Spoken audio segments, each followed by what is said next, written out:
Good morning students. स्वागत है आज आपका हिस्ट्री की क्लास में, जिसमें आज हम पढ़ेंगे मुगल साम्राज्य की स्थापना, बाबर के बारे में। मुगल साम्राज्य की स्थापना,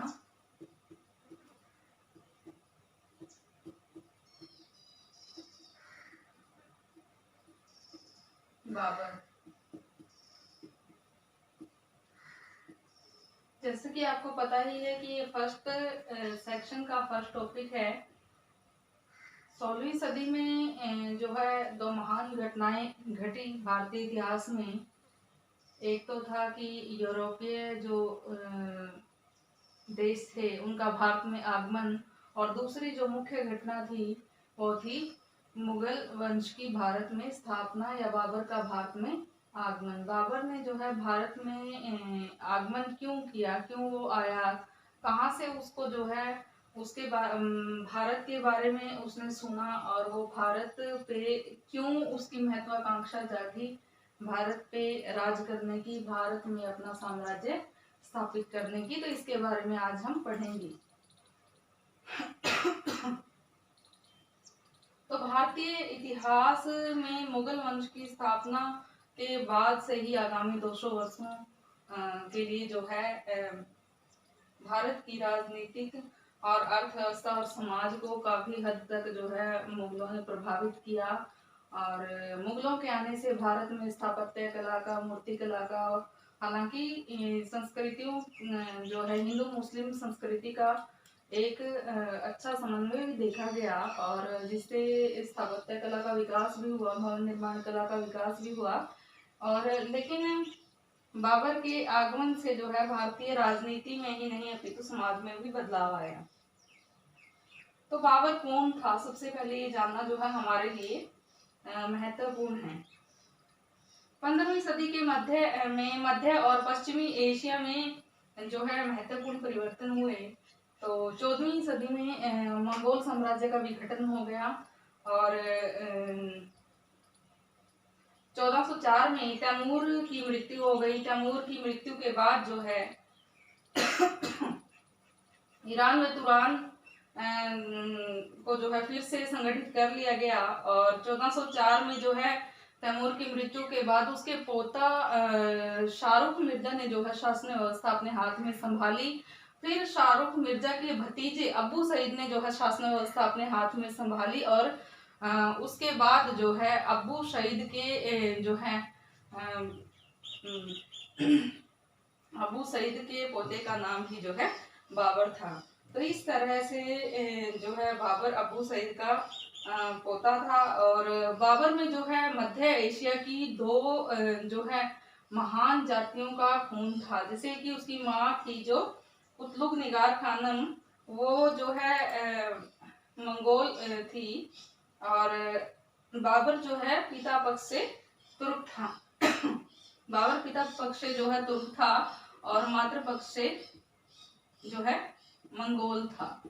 कुछ इतिहासकार कहते हैं कि ये जो मंगोल शब्द है यही बाद में जो है मुगल के नाम से फेमस हुआ है, और इसी कारण से जो है बाबर मातृपक्ष से जाना जा रहा है। लेकिन कुछ इतिहासकार कहते हैं कि वो तुर्क था, और इतिहासकार और बाकी सारे लोग भी उसको जो है चगताई तुर्क जाति का ही समझते हैं, और इसीलिए विद्वानों में इस बात को लेकर के मतभेद हैं। तो इस प्रकार से 1526 में बाबर ने जो है भारत में मुगल वंश की नींव रखी, और ये मुगल जो शब्द है ये मंगोल शब्द से ही निकला हुआ शब्द है, और आगे चल करके जो है 200 सालों तक मुगलों ने भारत पे राज किया। तो अब जान लेते हैं बाबर के प्रारंभिक जो है जीवन के बारे में। मुगल साम्राज्य का संस्थापक था जहीरुद्दीन मोहम्मद बाबर। उसका जो है बचपन का नाम था जहीरुद्दीन, और बाबर जो शब्द है वो बर्बर से उत्पन्न हुआ है। बर्बर शब्द उसके लिए यूज किया जाता था। बर्बर शब्द का मतलब ही है कठोर, और बाबर के लिए बर्बर शब्द लोग कहते थे क्योंकि बचपन में ही वो जो है ऐसे ऐसे साहसी कारनामे करता था, जिसके कारण लोग उसको बर्बर कहने लगे, और बर्बर कहते कहते उसको बाबर कहने लग गए। और कुछ लोग कहते हैं कि जो ये बाबर शब्द है इसका जो है मतलब होता है बाघ। तो जो बाघ है, बाघ भी जो है साहस का और निर्भीकता का प्रतीक है। तो इसीलिए जो है बाघ सी उसमें निर्भीकता थी बचपन में ही, और इसीलिए लोग उसको बाबर कहने लग गए। तो उसका जहीरुद्दीन जो नाम था उसको जहीरुद्दीन मोहम्मद बाबर जो है कहने लग गए। तो इस प्रकार से बाबर का नाम जहीरुद्दीन मोहम्मद बाबर पड़ गया। तो उसका बाबर का जो जन्म था वो 1483 को 14 फरवरी 1483 को हुआ था। फरगना घाटी में बाबर का जन्म हुआ। उसके जन्म के 11 साल पूरे होने के बाद और उसके पिता की मृत्यु हो गई। उसके पिता जो है छत पे कबूतर उड़ाने के जो है अपने शौक को पूरा कर रहे थे, और उसकी वहां छज्जे से पैर फिसलने के कारण मृत्यु हो गई, और छोटी सी उम्र में ही बाबर अनाथ हो गए। और उनको 11 साल 4 महीने के थे जब वो, तभी से उनको जो है सिंहासन पे बिठा दिया गया। और बाबर ने जो है तुर्की बाबरी अपनी आत्मकथा लिखी है, जो चगताई तुर्क भाषा में है, जो इनकी मूल भाषा थी। उसमें वो बाबर लिखते हैं कि छोटी सी उम्र में ही जो है उसके कंधों पे जो है सिंहासन आरोहण का जो भार था वो आ गया, और परिवार को इस दुख की घड़ी से जो है उसने छोटी सी उम्र से ही निकालना शुरू किया था। तो अपनी आत्मकथा में वो एक और बात लिखते हैं कि हिजरी 1899 के रमजान माह में जब वो 12 वर्ष के हुए थे तभी से वो फरगना के शासक बन गए थे। हालांकि वो फरगना के शासक बन गए थे 12 वर्ष की उम्र में ही, लेकिन उसके सामने बहुत सारी समस्याएं, बहुत सारी कठिनाइयां मुंह बाए खड़ी थी, जिनका जो है बाबर ने बड़ी वीरता से सामना भी किया। और बाबर ने जो है कभी भी निराशा को अपने आड़े नहीं आने दिया। जब वो गद्दी पर बैठे तो उसके चाचा अहमद मिर्जा और उसके मामा महमूद खान दोनों ही जो है इस बात से कि ये तो बच्चा है, इसको तो आराम से गद्दी से हटाया जा सकता है और इसकी गद्दी जो है हासिल की जा सकती है, ये जो है इस कोशिशों में वो दोनों ही लग गए। लेकिन सौभाग्य से उनके चाचा मिर्जा अहमद की 1494 में मृत्यु हो गई। जैसे कि जून में तो इनके पिता की मृत्यु हुई थी, जून 1494 में, और जुलाई 1494 में इनके चाचा अहमद मिर्जा की मृत्यु हो गई। जुलाई 1494 में इनके चाचा अहमद मिर्जा की मृत्यु होने से जो है बाबर ने सोचा कि क्यों न अपने चाचा अहमद मिर्जा का जो समरकंद का एरिया है उस पे कब्जा कर लिया जाए। उसने समरकंद की ओर देखा, और समरकंद की ओर उसने इसीलिए देखा क्योंकि जो अहमद मिर्जा के जो पुत्र थे वो आपसी कलह में, आपसी द्वेष में उलझे हुए थे। तो उनका फायदा उठा के बाबर समरकंद को फरगना घाटी के एरिया में मिलाना चाहता था। तो इसीलिए जो है उसने फरगना की घाटी के एरिया को बढ़ाने के लिए और अपने महत्वाकांक्षा को पूरा करने के लिए जो है समरकंद की ओर देखा, और समरकंद पे उसने आक्रमण किया, लेकिन वो असफल रहा। तो इसीलिए जो है वो 1495-96 में वो आक्रमण करता रहा और वो असफल होता गया। हालांकि समरकंद उनके उसके कब्जे में नहीं आया, लेकिन फिर भी उसने जो है हार नहीं मानी। तो इसके बाद जो है कहते हैं कि समरकंद को उसने 1497 में जीत लिया। 1497 में जब उसने उसको जीता तो वो केवल 100 दिन ही उसका राजा रह पाया था। 100 दिन के बाद जो है फिर से वो उससे समरकंद से हाथ धो बैठा था। तो अब बाबर के खराब दिनों की बात कर लेते हैं, क्योंकि बाबर के दिन सदा ही अच्छे नहीं रहे। जितनी मुसीबतें, जितनी कठिनाइयों का सामना बाबर ने किया उतना तो शायद ही किसी अन्य शासक ने किया हो। इसीलिए ही इनको जो है बाबर कहा जाता है। ऐसे ही नहीं इनका नाम बाबर पड़ा। तो 1497 में 100 दिन के लिए ये फरगना के शासक के साथ साथ समरकंद के शासक बन गए। लेकिन 100 दिन के बाद ही वहां प्रजा ने अराजकता का माहौल पैदा कर दिया और इनको राजगद्दी से हटा दिया, और अहमद मिर्जा के पुत्र को फिर से समरकंद का जो है शासक बना दिया। तो 1497 से लेकर के 1504 का जो टाइम पीरियड था, उसमें बाबर के खराब दिनों की हम चर्चा कर सकते हैं कि ये जो 6-7 साल का टाइम पीरियड था, इसमें बाबर ने बहुत धक्के खाए, बहुत ही ज्यादा जो है उसने कठिनाइयों का सामना किया। यहाँ तक कि कहते हैं कि बाबर को मांग के भी रोटी खानी पड़ी थी। तुझके बाबरे में बाबर लिखता है कि उसने भिखारी का सा जीवन जिया था। कुछ टाइम तो ऐसा था कि वो एक बार जो है वहां गया, उसने पूरी तरह से वैसे हिम्मत हार दी थी और वो वहां गया फरगना की घाटियों पे जो है नंगे पैर वो ठंड के दिनों में चला, और जो उसके लिए काफी मुश्किल था। और फिर जो है चलते चलते उसको जो है एक झोपड़ी दिखी, वो एक झोपड़ी में गया, वहां पे एक बूढ़ी औरत रहती थी। वो बूढ़ी औरत के पास वो रात को रुका, तो उस बूढ़ी औरत ने बताया कि किस प्रकार से जो तुम्हारे पूर्वज हैं वो किस प्रकार से कितने ज्यादा जो है साहसी थे, तुम ऐसे साहस नहीं खो सकते, तुम जो है तुम्हारे अंदर दो महान जातियों का खून है। तो इससे बाबर में साहस का जो है पुनरोदय हुआ और बाबर जो है फिर से जो है अपना राज्य प्राप्त करने के लिए फिर से उठ खड़ा हुआ। तो इस तरह से बहुत सारी कठिनाइयों को सहन करने के बाद भी उसने साहस नहीं छोड़ा। अपनी आत्मकथा में वो लिखता है कि बड़ी से बड़ी विपत्ति में भी मैंने उत्साहहीनता और निराशा को कभी भी स्थान नहीं दिया। तो काबुल के बादशाह के रूप में बाबर की स्थिति 1504 से लेकर के 1526 तक वो काबुल का फिर बादशाह रहा। तो जैसे कि उस औरत के बारे में जो कुछ इतिहासकार ये कहते हैं कि वो एक बनी बनाई केवल कहानी है, मिथ्या है और कुछ नहीं, क्योंकि उसके कोई साक्ष्य नहीं है।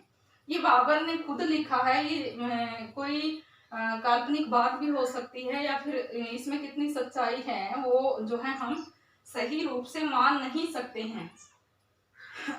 तो उज्बेक नेता शहबानी खान द्वारा ट्रांसओक्शियाना के क्षेत्र पे अधिकार करने के बाद जो है 1504 में काबुल पे अधिकार करने का जो है बाबर को मौका मिल गया। ट्रांसओक्शियाना की जो बात कर रहे हैं हम, ट्रांसओक्शियाना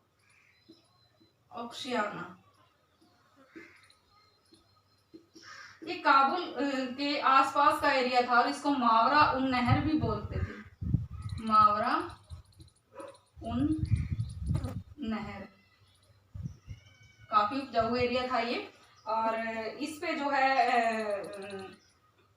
शहबानी खां के आक्रमण के कारण बाबर को मौका मिल गया काबुल पे आक्रमण करने का। काबुल पे आक्रमण करके बाबर ने काबुल को जीत लिया और वो काबुल का जो है फिर एक बार से राजा बन गया। इस प्रकार से वो काबुल का बादशाह बन गया। और काबुल का 1507 में काबुल का बादशाह बनने के बाद जो है उसने बादशाह की उपाधि धारण की। पहली बार जो है बादशाह की उपाधि धारण करने वाला शासक यदि कोई था तो उसमें स्टूडेंट्स हम बाबर का नाम लेते हैं। बाबर ने ही ये बादशाह की उपाधि धारण की थी, जिसे बाद में जितने भी मुगल बादशाह हुए वो सारे ही बादशाह, अकबर बादशाह, जहांगीर, वो बादशाह ही लिखते थे। तो शुरुआत यहाँ से हुई थी, बाबर ने ही बादशाह की उपाधि धारण की थी, उसके बाद से ही इस उपाधि की शुरुआत मानी जाती है। तो उसके बाद से 1512 में समरकंद एक बार फिर बाबर के हाथ से निकल गया और फिर जो है उज्बेकों के आक्रमण हुए और 1513 में फिर वो काबुल वापस आ गया और समरकंद पे उसने एक बार फिर से विजय करने के लिए कोशिशें शुरू कर दी। और इस तरह जो है वो धीरे धीरे भटकता, अपने मार्ग से भटकता गया कि उसको अपनी महत्वाकांक्षा की संतुष्टि किस प्रकार से मिलेगी। तभी जो है उसको भारत के विषय में ज्ञात हुआ और भारत की, और उसने देखा कि भारत वैभवता में भी परिपूर्ण है और भारत में स्थिति भी बिल्कुल वैसी है जैसी स्थिति उसके अनुरूप है, क्योंकि भारत में अराजकता का माहौल है। उत्तर भारत जो है टुकड़ों में बटा हुआ है, वहां पे एकता है नहीं। तो काफी सारे रीजन्स रहे जिसके कारण उसने जो है भारत की ओर देखा कि भारत में जो है बाबर का आधिपत्य होना चाहिए। ऐसा उसने क्यों सोचा, उसके लिए क्या क्या रीजन्स रहे उनकी अब हम बात करते हैं कि कौन से कारण थे जिसके कारण जो है बाबर ने सोचा कि भारत पे जो है बाबर का अधिकार होना चाहिए, भारत को जीत सकता है, भारत को वो अपना साम्राज्य बना सकता है। तो उसके लिए बहुत सारे कारण जिम्मेदार थे, जिसमें सबसे पहले बात करेंगे साम्राज्य स्थापना की महत्वाकांक्षा। साम्राज्य स्थापना की महत्वाकांक्षा। तो साम्राज्य स्थापना की महत्वाकांक्षा के बारे में हम डिटेल पढ़ते हैं कि बाबर बहुत ही महत्वाकांक्षी शासक था। वो ये मानता था कि छोटा सा राज्य जो है उसका राजा होने से कुछ नहीं होता है, एक बड़ा साम्राज्य उसको चाहिए जिसका वो बादशाह बने। तो वो शुरू से ही, हालांकि हमने पढ़ा भी है जैसे अभी, कि बचपन से ही वो साहसी था, महत्वाकांक्षी था। उसने काफी सारी कठिनाइयां जो है सहन की। 3 बार वो समरकंद पे उसने आक्रमण किया, तीनों बार वो हारा, फिर चौथी बार उसने आक्रमण किया और वो जीता। तो 100 दिन के लिए ही वो राजा रहा वहां। फिर वहां के लोगों ने जो है उसको राजपद से जो है हटा दिया। तो इस प्रकार से फिर भी उसने हिम्मत नहीं हारी। तो उससे हमें पता चलता है कि वो कितना ज्यादा महत्वाकांक्षी जो है शासक था। तो साम्राज्य स्थापना की जो महत्वाकांक्षा थी, तो वो छोटी सी उम्र से ही उसमें थी, उसके खून में ही थी। तो वो छोटे से राज्य का राजा नहीं रहना चाहता था और बड़े राज्य का जो है वो मालिक बनना चाहता था, राजा बनना चाहता था। और इसीलिए उसने बादशाह की उपाधि धारण की थी। जो एक बड़े साम्राज्य का जो मालिक होता है उसको बादशाह कहते हैं। तो जो साम्राज्य स्थापना की महत्वाकांक्षा थी वो बचपन से ही उसके दिलो दिमाग में, उसके जहन में थी। इसीलिए जो है बड़े साम्राज्य की स्थापना करने की महत्वाकांक्षा के चलते ही उसने भारत पे आक्रमण करने की सोची। दूसरा जो कारण रहा, भारत की शोचनीय राजनीतिक स्थिति। भारत की शोचनीय राजनीतिक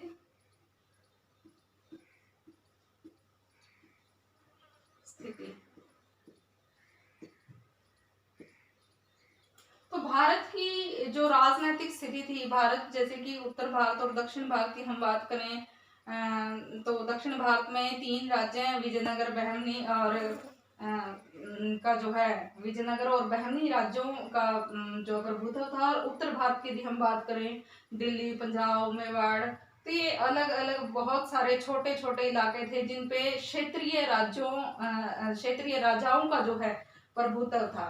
तो इनमें एकता का अभाव था। कोई भी एक क्षेत्रीय राजा दूसरे राजा की मदद नहीं करना चाहता था, क्योंकि वो दूसरे राजा का राज्य जरूर हड़पना चाहता था, लेकिन उनमें आपसी संगठन का अभाव था, उनमें आपसी एकता का अभाव था। यदि बाहरी कोई व्यक्ति आक्रमण करता है तो ये नहीं था कि वो एकजुट हो जाएंगे। दूसरा, उसको ये भी पता था कि जो है इब्राहिम लोदी है और जो एक मुख्य राजपूत शक्ति है जो राणा सांगा है, वो आपस में एक दूसरे को सहयोग नहीं करेंगे यदि कोई बाह्य शक्ति जो है भारत पे आक्रमण करती है।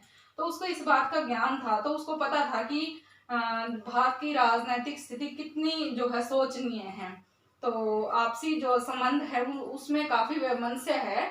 इस कारण से जो है उसने भारत पे आक्रमण करने की सोची और अपने आप को जो है भारत का राजा बनाने की जो है उसने सोची। तीसरा जो कारण है, पंजाब पर वंशानुगत अधिकार का दावा। पंजाब पर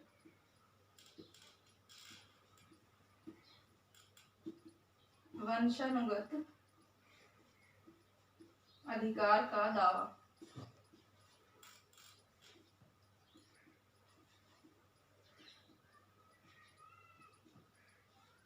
जैसे कि हमें पता है कि तैमूरलंग की वो संतान अपने आप को कहता है, तैमूरलंग का वो पोता अपने आप को मानता है। तो तैमूरलंग ने पंजाब को एक बार जीता था। तो वो जीत करके जो है वहां से चला गया था। तो ये बाबर को ये था कि पंजाब का जो क्षेत्र है वो हमारा है, यहाँ पे मेरे दादा ने इसको, तैमूरलंग ने उसको जीता था, तो ये एरिया हमारा है, इस पे हमारा अधिकार होना चाहिए। पंजाब को वो अपना अधिकार क्षेत्र में मानता था। इसीलिए जो है उसने ये सोचा कि पंजाब तो उनके अधिकार क्षेत्र में है ही, तो क्यों ना पूरे भारत पे उनका अधिकार हो। तो इसीलिए जो है उसने भारत पे आक्रमण करने की सोची। फोर्थ जो रीजन है इसमें है भारत की आर्थिक संपन्नता। भारत की आर्थिक संपन्नता।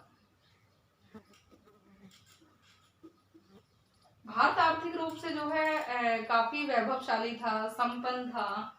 यहाँ पे जो है संपन्नता भरपूर थी, और इस संपन्नता के कारण ही जो है वो भारत पे आक्रमण करना चाहता था, क्योंकि उसको जो है अपने आप को एक बड़े साम्राज्य का बादशाह बनाने के लिए, बादशाह बनाए रखने के लिए धन की जरूरत थी, और धन उसके पास नहीं था।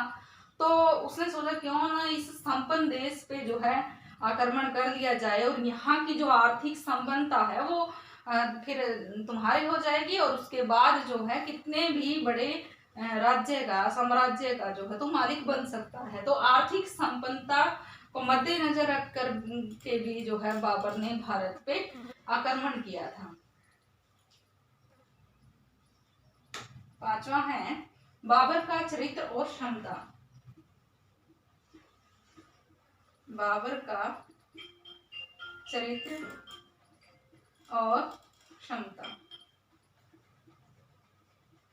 बाबर का जो चरित्र है, जैसे कि हमने भी बचपन से ही देखा कि वो चरित्र से बचपन से ही साहसी रहा है, और उसमें क्षमता है, एक राजा के सारे गुण हैं उसमें। वो चाहे हारता गया हो लेकिन उसने उत्साह कभी नहीं छोड़ा। तो उसका जो चरित्र है, उसकी चरित्र की जो क्षमता है वो भी हमें दिखाती है कि वो सक्षम था भारत पे आक्रमण करने में भी, और भारत पे आक्रमण करने के बाद वहां पे राज करने की जो उसकी महत्वाकांक्षा थी वो उसको भली भांति जो है वो पूरी कर सकता था। ऐसी क्षमता उसके चरित्र में थी, जिसके कारण जो है वो भारत पे उसने आक्रमण किया। उसके बाद है इस्लाम का प्रचार। इस्लाम का प्रचार। इस्लाम के प्रचार के लिए भी जो है वो भारत पे आक्रमण करना चाहता था, क्योंकि वो मानता था कि भारत, जो मुस्लिम लोग होते हैं जो वो जो है हिंदू लोगों को काफिर बोलते हैं, या जो मुस्लिम धर्म से अलग है उनको भी वो काफिर ही बोलते हैं, लेकिन हिंदू धर्म से उन्हें बहुत जो है ज्यादा घृणा है।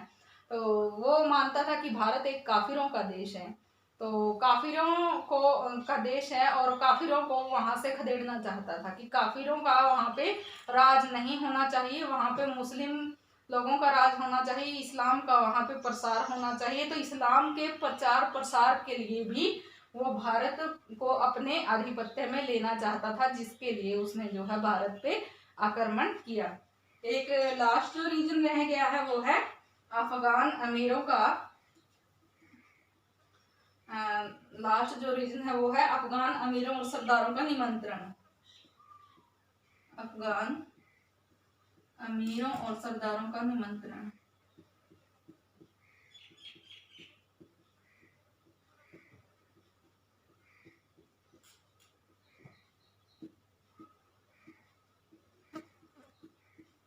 अफगान अमीर और सरदार जो है, जैसे कि अफगानी शासन तो उस समय था ही, इब्राहिम लोदी शासक था वो अफगान था, लेकिन जो शासक था उससे कुछ असंतुष्ट उच्च ओहदा प्राप्त अफगान थे, जो कि राजा से, इब्राहिम लोदी से जो है असंतुष्ट थे, और कुछ उच्च अमीर सरदार थे जो अपने राजा से संतुष्ट नहीं थे। तो उन्होंने निमंत्रण दिया बाबर को कि आप भारत में आओ, भारत पे आक्रमण करो, यहाँ की जो राजनीतिक स्थिति है वो पूर्णतः आपके अनुकूल है, और आप यहाँ पे जीत सकते हैं, हम आपको सहायता देंगे, और यहाँ की जो राजनीतिक स्थिति है उसके बारे में आपको जो है हेल्प करेंगे। तो उनका जो है निमंत्रण प्राप्त हुआ बाबर को, तो उसकी जो महत्वाकांक्षा थी उसको जो है और ज्यादा हवा मिली, और इसी कारण से वो भारत पे आक्रमण करने के लिए जो है आया, और उसने भारत पे आक्रमण किया। और हालांकि 1526 से पहले उसने भारत पे 4 बार आक्रमण किया, जिनको हम नेक्स्ट क्लास में पढ़ेंगे। 1526 से पहले उसने भारत पे 4 बार आक्रमण किया, और धीरे धीरे छोटे छोटे क्षेत्रों को उसने जीता, और उसके बाद उसने 1526 में जो पानीपत का युद्ध हुआ था इब्राहिम लोदी और बाबर के बीच में, वो जीता, जिसके बाद से जो है भारत में मुगल वंश की नींव पड़ी थी, और इस कारण से जो है भारत में बाबर ने मुगल वंश की नींव डाली, और भारत के जो साम्राज्य था उसमें उसने मुगल साम्राज्य की स्थापना की। तो आज हमने पढ़ा कि बाबर का जो है बचपन कैसा था, और बाबर का जन्म कब हुआ। तो बाबर के जन्म के विषय में, बचपन के विषय में और मुगल साम्राज्य की भारत में स्थापना के क्या रीजन्स थे उनके विषय में आज हमने पढ़ा। तो नेक्स्ट जो लेक्चर है उसमें हम पढ़ेंगे कि बाबर के भारत पे आरंभिक आक्रमण कौन कौन से थे और पानीपत का पहला युद्ध। तो आज के लिए इतना काफी है। धन्यवाद।